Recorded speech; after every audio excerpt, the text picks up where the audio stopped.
Wara l-iskandli kollha li kellna matul il-ġimgħat tas-sajf, skandli minn entitajiet li jaqgħu taħt ir-responsabilità tal-Ministeru tal-Intern, Byron Camilleri qed jonqos mhux biss milli jerfa' responsabilità politika, imma saħansitra milli jserraħ moħħ il-poplu Malti Wawċi.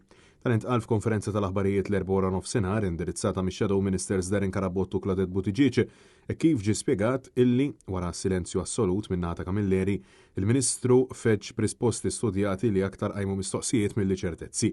Fost l-iskandli li nkixfu mill-avukat Jason Azzopardi hemm dawk fih dan l-Aġenzija Identità u l-Leża bir-risposta ta' Camilleri brabta mal-iskandlu tal-ID cards tkun illi l-Aġenzija sospendit persuna xhur ilu u li dan ifisser illi l-Ministru ma nfurmax lil poplu b'dak illi kien jaf illi kien għaddej.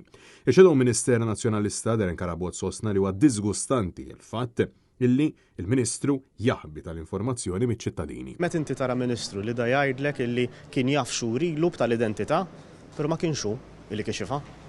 Kellek il-Ministru jgħid li jisma' ma sarux spezzjonijiet fid-djar dwar l-indirizzi folots tal-persuni barranin irreġistrati, mela għalfejn ma tkellimx.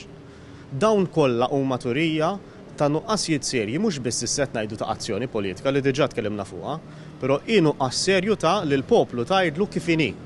Li inti taħbi huwa xi ħaġa li verament hija disgustanti sfortunatament tal-pajjiż u għalhekk ilna ngħidu xi mhux biss il-kwistjoni tal-identità, però hemm kwistjoni dwar il-pulizija, hemm kwistjoni dwar tista' tgħid entitajiet sħaħ inkluż il-leża illi t-tmexxija tagħhom sfortunatament qed tonqos milli tassigura l-ewwel nett il-bon ordni però fuq kollox illi jkollna tmexxija ġusta, trasparenti u serja illi tieħu l-azzjonijiet fil-mument li hemm bżonn. Il-Deputat Nazzjonalista insista li Byron Camilleri qed juri nuqqas ta' tmexxija politika e kif l-aħbarijiet qed jimtlow bi skandli li jaqgħu taħt il-portafol tiegħu. Minnaħa tagħha Shadow Minister Claudette Buttigieg saħqet illi l-Ministru Camilleri qed jissimbolizza nuqqas ta' viżjoni, ippjanar, governanza u nuqqas kbir ta' trasparenza. Hija spjegat illi pajjiżna qed jaffaċċja sitwazzjoni fejn entitajiet ta' importanza kbira qed jispiċċaw free for all. Dan fil-waqt illi il-Ministru mu juri ebda konvinzjoni anzi sparixxa totalment għal sajf sieħ.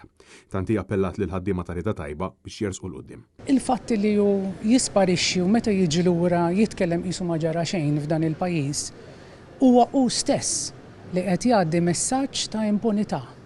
Ta' messaġġ ta' isma' jiġri x'jiġri, toqgħodux tinkwetaw għax maħna ħanieħdu passi kontra ħadd. Għax fil-ebda ħin ma jkun qiegħed jagħti l-eżempju.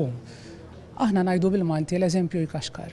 U hawnhekk huwa każ sensittiv ħafna fejn huwa proprju hekk. U għalhekk illum jien rġajt appellajt għal dawk il-persuni li naf li għandhom il-prinċipji u naf li jaħdmu fis-settur pubbliku maċ-ċivil u naħseb li minn dawn in-nies aħna qed nistennew illi jagħmlu kif jgħidu bl-Ingliż the right thing. Francesco Catania, Net News.